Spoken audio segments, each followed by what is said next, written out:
दोस्तों, जो आज के साथ मैं स्टोरी शेयर करने वाला हूँ, वो बहुत ही खौफ़नाक और दर्दनाक है। ये इंसिडेंट मेरे दोस्त के साथ हुआ था। मेरा दोस्त जो है, वो गुड़गाँव में रहता है, अपने 3 फ्लैटमेट्स के साथ। तो टोटल करीबन ये 4 लोग रहते हैं फ्लैट में, गुड़गाँव में।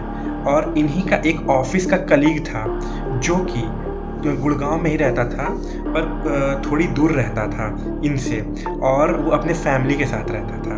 तो बात कुछ ऐसी है कि जो मेरा दोस्त है, जो फ्लैट में रहता था, वो रात को करीबन 1 बजे अपने दोस्तों के साथ खाना-पीना खा के अपने एन्जॉय कर रहा था। तभी रात को 1 बजे के करीब कोई गेट पे ज़ोर से नॉक करता है। तो इन्हें लगता है कि इतनी रात को कौन नॉक कर रहा है, और रात भी काफ़ी हो चुकी है और सोसाइटी की भी गेट बंद हो चुकी है।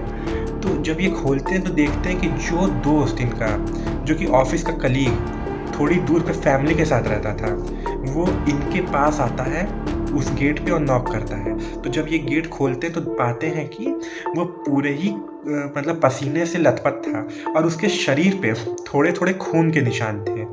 तो खून के जैसे बूँदें और दागें पड़ी हुई थी। तो ये दोस्त, जो मेरा दोस्त है, उससे कहता है कि मेरा एक्सीडेंट हो गया है थोड़ा माइनर, तो इसी वजह से मुझे थोड़ी बहुत चोट आई है, खरोंच लगी है। तो जो मेरे जो दोस्त हैं, जो फ्लैट्स में रहते थे, वो इसे अंदर बुला लेते हैं और बोलते हैं, ठीक है, तुम आ जाओ, और पहले तुम अपना जो ये चोट वगैरह लगा है, इसको साफ़ कर लो। और तब इसको वो एंटीसेप्टिक देते हैं, सारे क्रीम्स वगैरह लगाते हैं, और इसको कंफर्टेबल कर देते हैं, इसे खाने के लिए भी कुछ देते हैं। फिर ये जब कंफर्टेबल हो जाता है, तो फिर ये लोग आपस में एन्जॉय करते हैं। कम से कम रात के 1, 2, 3 बज जाते हैं। फिर ये आराम से सो जाते हैं साथ में ये 4 लोग और वो दोस्त।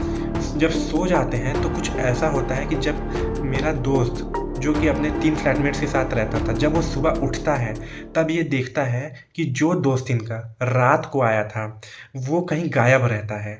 मतलब सुबह जब इनकी नींद खुलती है 8 बजे के करीब, तो देखते हैं कि वो बगल में नहीं रहता है इनके, जहाँ पे वो सोया था। तो ये लोग उसको ढूँढते हैं, काफ़ी सर्च करते हैं पूरे घर में, तो पाते हैं कि वो घर में कहीं भी नहीं है। तो फिर ये लोग क्या करते हैं, डर जाते हैं। तो फिर ये डायरेक्ट उसके पापा को कॉल करते हैं। तो जब ये उसके पापा को कॉल करते हैं, तो इसके पापा बोलते हैं कि बेटा, मेरे बेटे का एक्सीडेंट रात को हुआ है। रात को 10 बजे के करीब मेरे बेटे का एक्सीडेंट हुआ है, और उसकी ऑन स्पॉट डेथ हो गई है। जब मेरे दोस्त को ये खबर उसके पापा बताते हैं, उसकी मानो जान निकल जाती है सुनने के बाद। वो इतना डर जाता है, काँप जाता है कि अगर उसकी डेथ ऑन स्पॉट 10 बजे हो गई थी, तो जो रात को 1 बजे आया था, वो कौन था आखिर? वो था कौन? ये लोग इतना डर जाते हैं उसके बाद से कि ये कुछ भी बोलने के हालत में नहीं रहते हैं, और इनसे कुछ बोला नहीं जाता है, और ये पूरा ऐसा लगता है कि पूरे ट्रॉमा के स्टेट में चले जाते हैं। काफ़ी दिन बीतते हैं, तब ये अपने और तुरंत इतने डर जाते हैं कि तुरंत अपने घर निकल जाते हैं। इनका घर यूपी, राजस्थान और मध्य प्रदेश के एरिया में पड़ता था। ये जहाँ अलग-अलग जगह से आए थे ये चारों। ये तुरंत अपने घर निकल जाते हैं, और फिर कम से कम महीने 2 महीने घर पे टाइम बिताने के बाद ये जाके नॉर्मल होते हैं। ये अभी तक नहीं रियलाइज़ कर पा रहे हैं कि अगर उस दोस्त की डेथ 10 बजे हो चुकी थी, तो 1 बजे रात को कौन आया था इनसे मिलने, जो पूरी रात इनके साथ रहा था।